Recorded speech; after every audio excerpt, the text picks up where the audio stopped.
जय श्री कृष्ण। जय दाऊ जी की।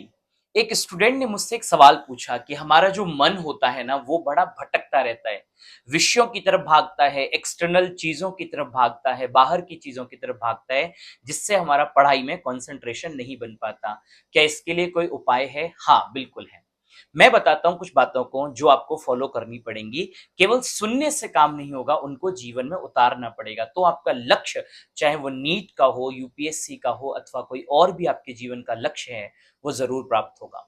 गीता में यही प्रश्न पूछते हैं अर्जुन भगवान कृष्ण से, और वहां कहते हैं कि चंचलम ही मन कृष्ण प्रमाथि बलवत दृढ़म, कि हे भगवान, ये मन बड़ा चंचल है, प्रमाथी है, प्रमथन करने वाला है, और बड़ा ही दुर्निग्रह है ये मन। ये अपना हट पूरा करवा के रहता है, बड़ा बलवान है ये मन, अपनी तरफ खींचता है, विषयों की तरफ खिंचाव होता है इसमें। तो इसका क्या उपाय है? तो वहां भगवान कृष्ण कहते हैं कि इसमें कोई संशय नहीं है कि मन जो है वो बहुत ज्यादा चंचल है, परंतु इसको कंट्रोल करने के कुछ उपाय हैं। तो वहां भगवान बोलते हैं अभ्यासेन तु कौन्तेय, वहां अभ्यास करने को बोलते हैं और वैराग्य को बोलते हैं। कुछ 5-6 पॉइंट्स हैं जिस पे हम फोकस करें, और जिस पे अगर हम ध्यान रखें जिन पॉइंट्स को और जिनको जीवन में उतारें, तो हमें जरूर फायदा होगा 2-4 महीनों में। तुरंत तो फायदा नहीं होगा, एक दिन में तो कुछ भी संभव नहीं है, लेकिन हाँ, ये कहीं ना कहीं चीजों को फायदा करती है। सबसे पहले पॉइंट पे बात करते हैं, मन से पहले तन को कंट्रोल करिए। क्या हमारा वास्तविकता में सोचिए, क्या हमारा तन कंट्रोल में है? क्या हम 10 मिनट भी एक जगह पे एकांत बैठ पाते हैं, एक ही जगह पर बैठ पाते हैं? हर समय, हर 10 मिनट बाद हमें उठना होता है, हर 10 मिनट बाद हमें पानी चाहिए, हर 10 मिनट बाद हमें कहीं जाना है, हमें कहीं बालकनी से झांकना है, हमें मोबाइल चलाना है, हमें वॉशरूम जाना है, हमें आदि आदि जगह। विचार करिए, 10 मिनट बाद हमें अपने नोट्स बदल लेने हैं, फिजिक्स छोड़ के केमिस्ट्री, केमिस्ट्री छोड़ के बायो, कुछ और ट्राई कर लेते हैं, ऐसा कुछ है। मतलब हमारा मन तो कंट्रोल बाद में होगा, पहले हमारा तन तो कंट्रोल में हो। तन को कंट्रोल करिए। एक जगह जब आप बैठे हैं तो कोशिश करिए एक जगह कम से कम आप 45 से 50 मिनट एक ही आसन पर बैठिए। आप तन कंट्रोल में करिए। बाहर देखिए, बाहर आप घूमोगे फिरोगे ना तो मन आपका डेविएट होगा, लेकिन आप पहले अपने तन को कंट्रोल करिए। आप बाहर जाओ ही क्यों? आप दोस्तों के साथ में घूमना फिरना थोड़ा कम करो।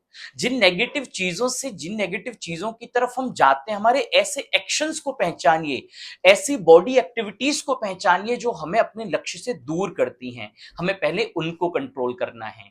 वो हमें कंट्रोल में हो गई, हम बाहर जाएंगे ही नहीं, तो हमारे मन के डेविएट होने की संभावनाएं कम है। ऐसा कुछ करिए। सबसे पहले मन से पहले तन कंट्रोल करिए। दूसरी बात, अभ्यास करिए। भगवान कृष्ण बोलते हैं अभ्यास। अभ्यास का मतलब क्या होता है? जैसे सपोज करिए आप जिम में गए, तो क्या पहले ही दिन जाके वहां पे 70, 80, 50 केजीज को उठा सकते हो? क्या नहीं, नॉट पॉसिबल। अगर ऐसी कोशिश करोगे तो इंजरी कर लोगे। तो वहां पर क्या जरूरी है? सबसे पहले आप 5 किलो से शुरू करेंगे। 5 किलो भी नहीं सही तो सबसे पहले 2 किलो से, फिर 5 किलो से, 10 किलो से। एक महीना गुजरेगा, एक सप्ताह गुजरेगा, ऐसा कुछ टाइम गुजरेगा, फिर 10 किलो पे जाएंगे, 6 महीने गुजरेंगे, फिर आप 50 केजीज तक भी पहुंच सकते हैं। इसका मतलब यह है कि मन, अगर मैं, कोई व्यक्ति चाहे कि मैं आज मन सारा कंट्रोल कर लूं और मैं आज ही सारी स्टडी पे फोकस कर लूं और मैं सारे कॉन्सेप्ट्स को आज क्लियर कर लूं, नॉट पॉसिबल। हाँ, लेकिन अगर आप अभ्यास करना शुरू करेंगे, शुरू में 15 मिनट का अभ्यास करिए, फिर 20 मिनट का अभ्यास करिए, फिर 1 घंटे का अभ्यास करिए, 2 मिनट का अभ्यास करिए, लगातार रेगुलर वे में अपग्रेड करते चलिए इस चीज को। इससे बहुत मन कंट्रोल होता है अभ्यास करने से।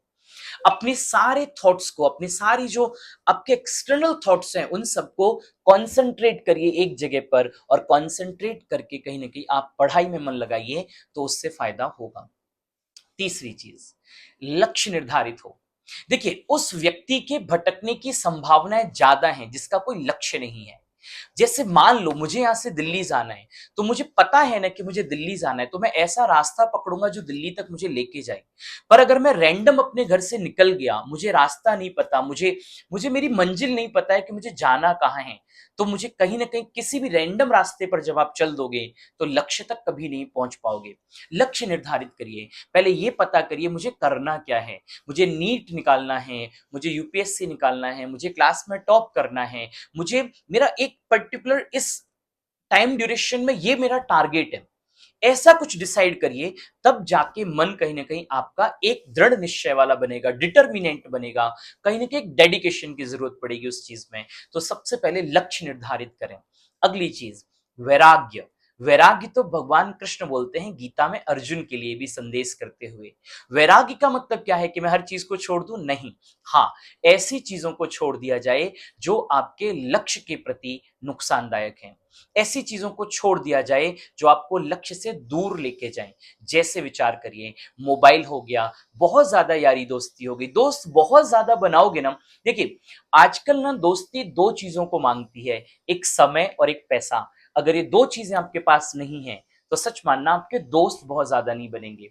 तो बहुत ज्यादा दोस्त अगर हम बना लेंगे ना, तो हमारा समय खर्च हो जाएगा। जो हमारा समय हमारे लक्ष्य तक हमें पहुंचा सकता है, वो समय वेस्ट होगा कहीं ना कहीं।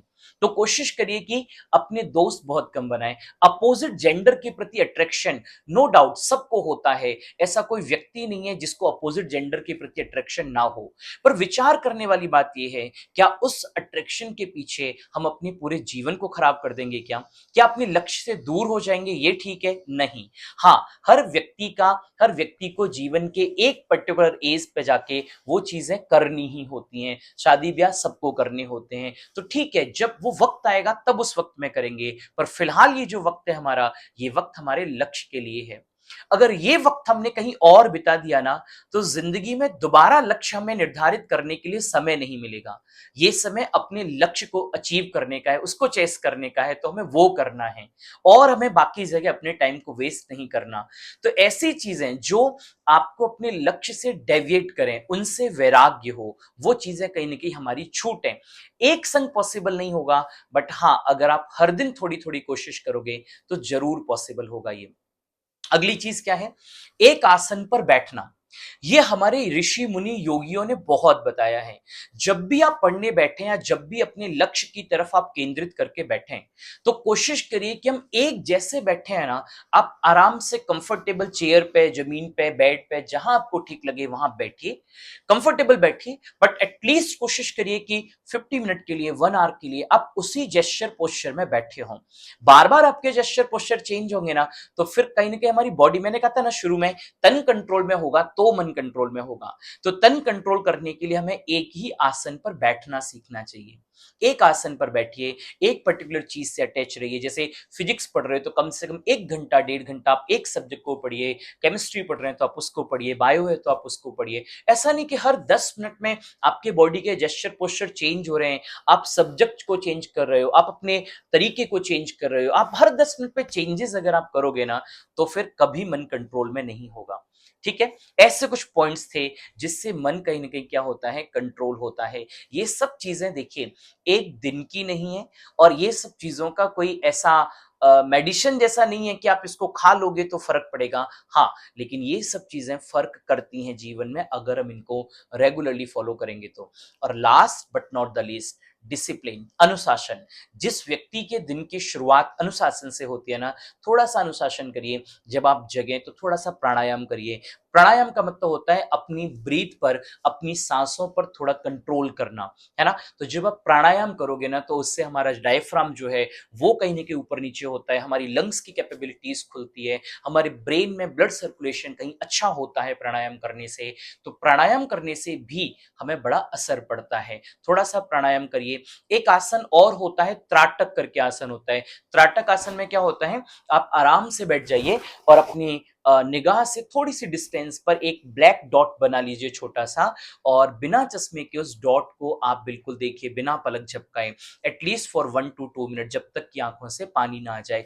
फोकस करिए, सारे अपने एनर्जीज को एक जगह पर कॉन्सेंट्रेट करिए, सेंटर में उन चीजों को करिए, जितने डेविएशन है उन सबको इकट्ठा करिए, और मन में सोचिए कि मैं एक पर्टिकुलर पॉइंट को देख रहा हूं, वही ईश्वर है, वही सब कुछ है। तो उस पॉइंट को पर्टिकुलरली देखिए। उस पॉइंट में ही आपको सारी चीजें इमेजिनेशन में आ जाएंगी।